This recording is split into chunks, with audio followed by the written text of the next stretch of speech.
The crowd has always been loud, but power has never lived there.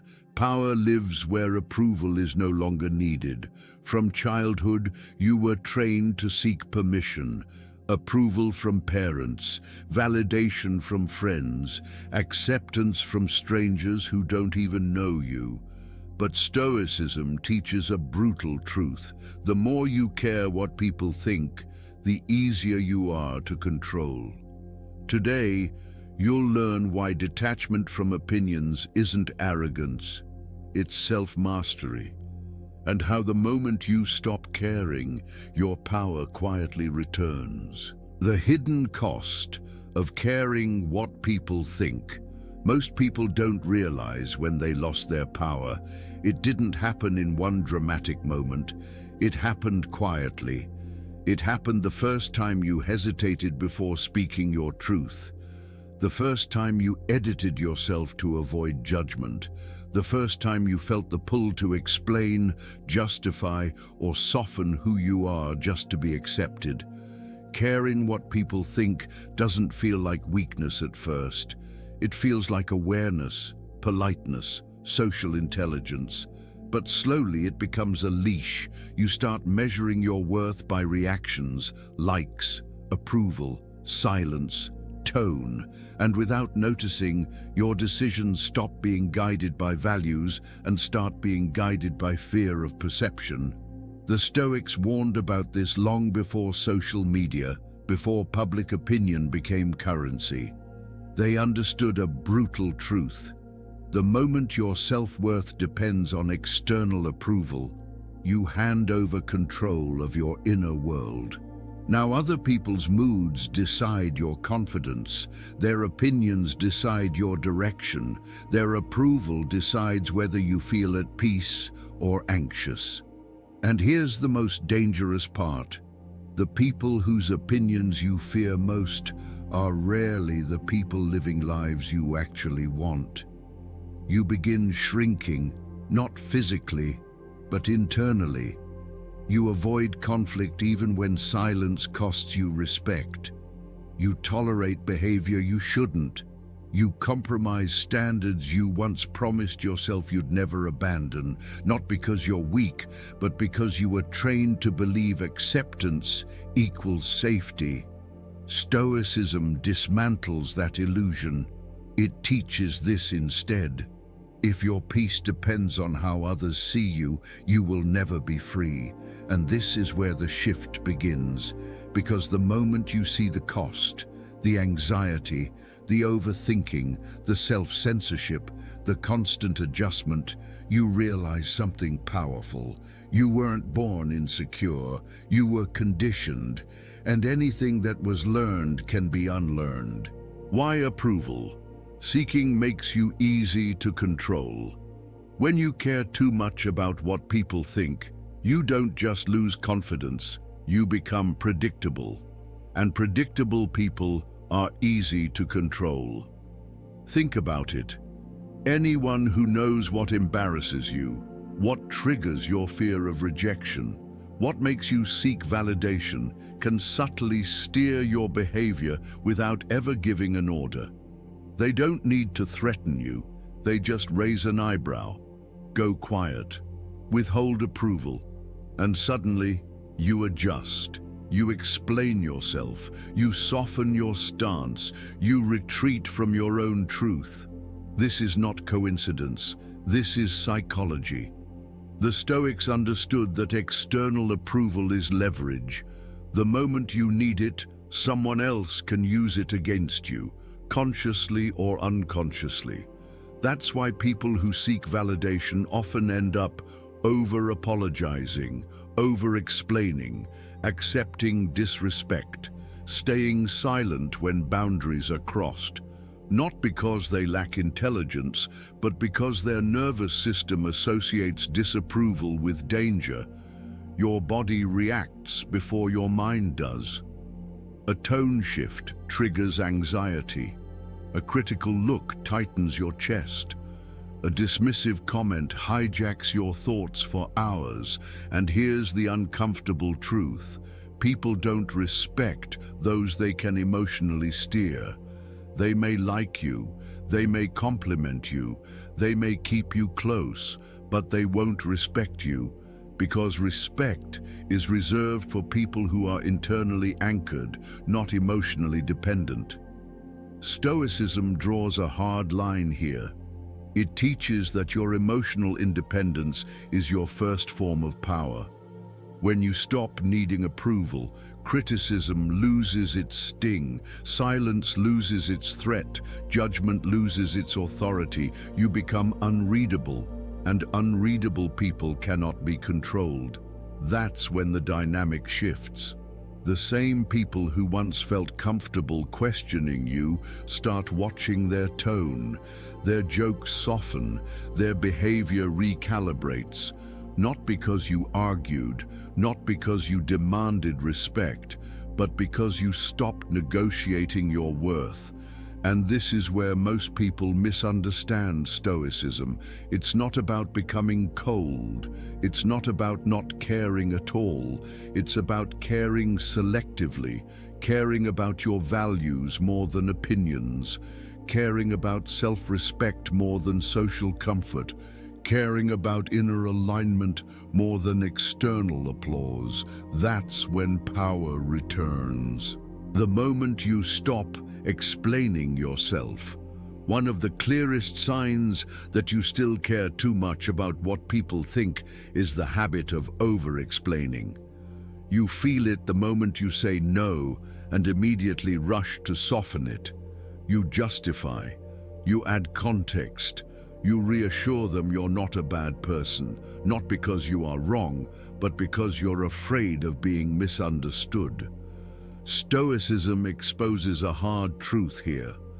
The more you explain yourself, the more you teach people that your decisions require their approval. Every explanation turns your boundary into a negotiation. And people who enjoy control love negotiations.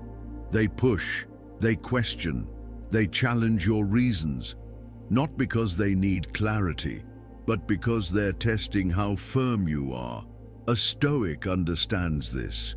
You do not owe explanations for choices that harm no one. When you explain too much, you weaken your authority, you invite debate, you lower your perceived confidence. Strong people don't explain every move. They decide, then stand still. Imagine this. You decline an invitation. Someone asks, why? The old version of you scrambles. I'm tired. It's been a long week. Maybe another time. But the Stoic version simply says, that doesn't work for me, and stops. No apology, no defense, no emotional labor. Silence does the rest. Here's why this is powerful. People don't argue with certainty. They argue with hesitation. When your words are calm, brief, and final, they feel the boundary, even if they don't like it. And something shifts. They may not agree with you, but they adjust to you. Because confidence without explanation signals something deep. You trust yourself. Stoicism teaches that self-trust is louder than persuasion. When you stop explaining, you stop begging to be understood. You stop managing other people's emotions. You stop shrinking to stay liked. And this is where power quietly returns. Not because you became aggressive, not because you dominated the room, but because you removed your life from public commentary. People who respect themselves don't over-justify. They don't plead their case. They don't audition for approval. They move with clarity and let others catch up. That's the moment people stop questioning you and start reading you more carefully. Emotional detachment is not coldness, it's freedom. Most people misunderstand detachment. They think it means you stop caring. They think it turns you into someone distant, cold, or indifferent. Stoicism teaches the opposite. Detachment is not emotional numbness. Detachment is emotional ownership. It's the moment you realize that other people's reactions do not belong to you. When you care deeply about what others think, their moods begin to control your nervous system. A raised voice tightens your chest. A critical comment lingers for hours. A dismissive look ruins your focus. Not because you're weak, but because you're entangled. Stoicism cuts that cord. It teaches you to separate what is yours to manage from what is theirs to carry. Their disappointment is theirs. Their misunderstanding is theirs. Their opinion is theirs. Once you stop carrying emotional weight that isn't yours, your mind gets lighter. And here's the shift most people never experience. When you stop reacting emotionally, people stop trying to provoke you. Why? Because provocation only works when someone is still emotionally reachable. Detachment makes you unreachable, not rude, not hostile, just grounded. Picture this. Someone criticizes you publicly. The old version of you feels heat rise, heart racing, words forming fast. The Stoic version pauses. No visible reaction, no defensive tone, no need to prove anything. That calm does something powerful. It unsettles them, not because you're ignoring them, but because they no longer know where they stand. Stoicism understands this psychological truth. People test emotional boundaries to locate control. When there's nothing to grab, control collapses. Detachment removes the handle, and with no handle, there's no leverage. This is why emotionally detached people are often described as intimidating, even though they say very little. Their power comes from stability, not dominance. They are present, but not reactive, engaged, but not dependent, firm, but not aggressive. And that combination is rare. Detachment doesn't make you passive, it makes you selective. You choose where your attention goes. You choose what deserves your energy. You choose who gets access to your inner world. That's not coldness, that's freedom.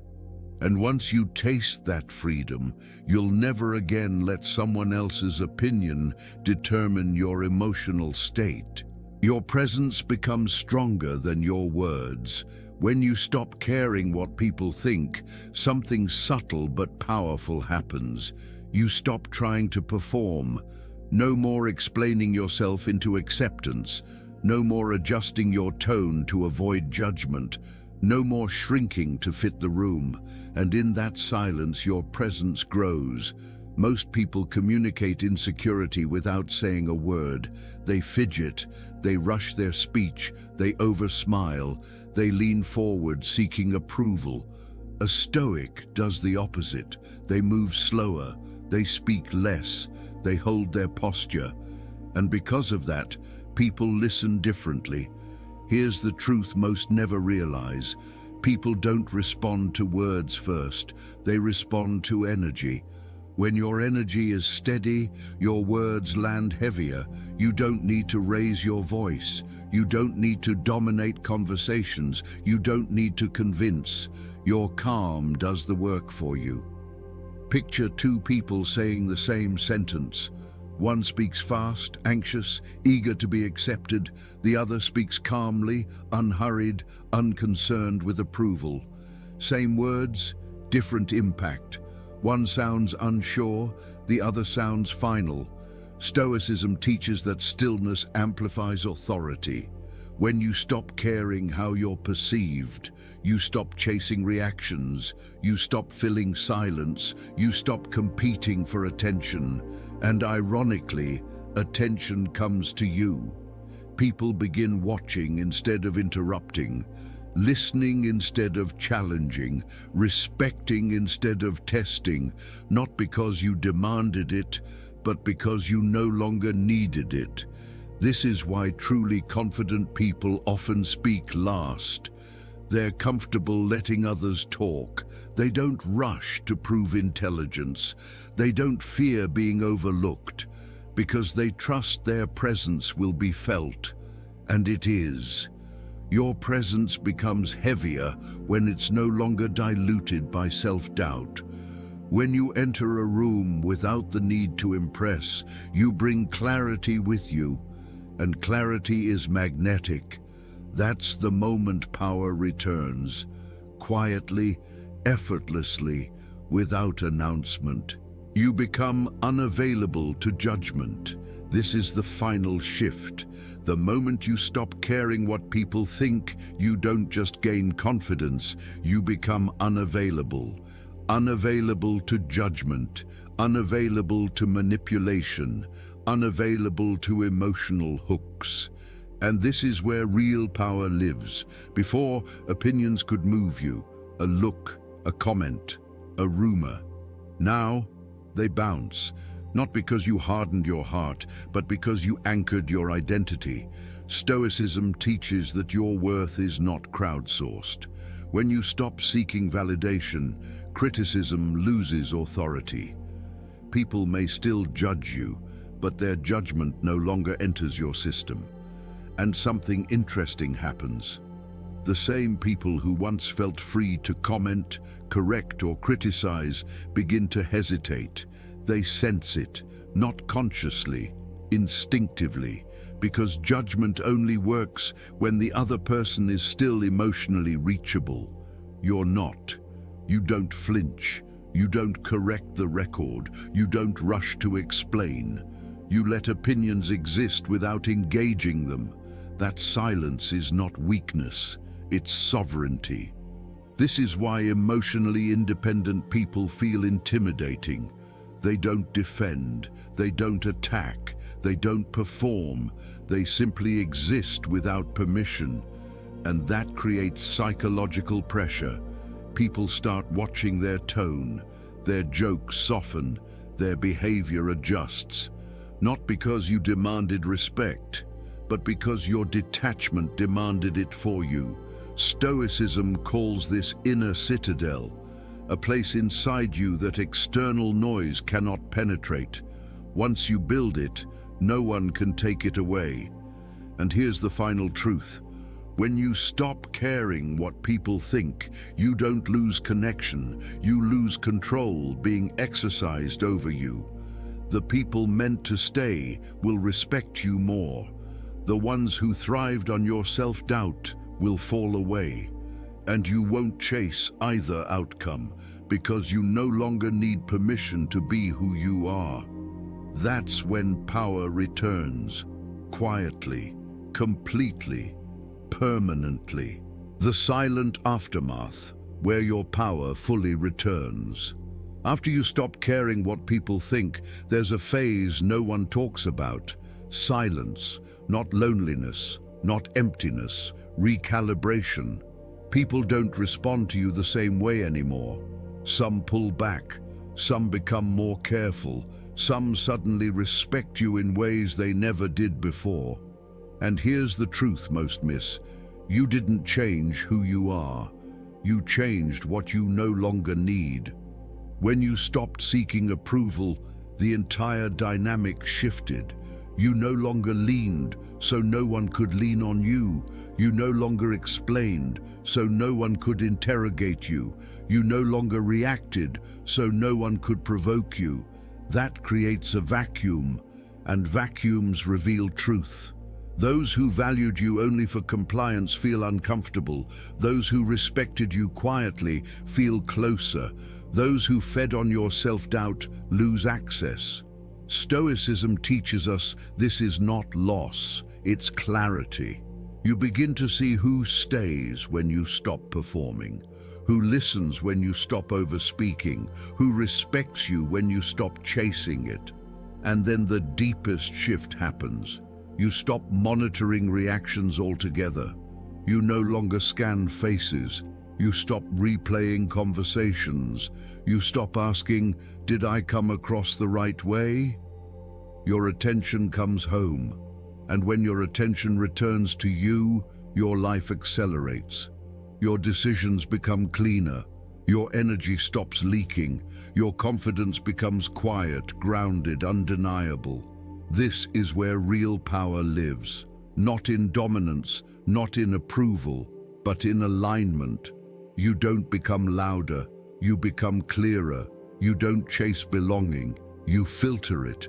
You don't need permission anymore, and that's why nothing can control you. This is what the Stoics meant by freedom, not escaping people, not rejecting the world, but standing so firmly in who you are that nothing external can move you unless you allow it. You don't need to announce this shift. You don't need to explain it. You don't need anyone to notice. Because the moment you stopped caring what people think, your power already returned. Quietly, completely, for good. If this message resonated with you, if you're done performing, done shrinking, done giving your power to noise, this channel is for those choosing clarity over approval, discipline over chaos, and self-mastery over validation. Leave a comment with one word that describes where you are right now, not for approval, but for alignment. And if this helped you, share it with someone who's still giving their power away.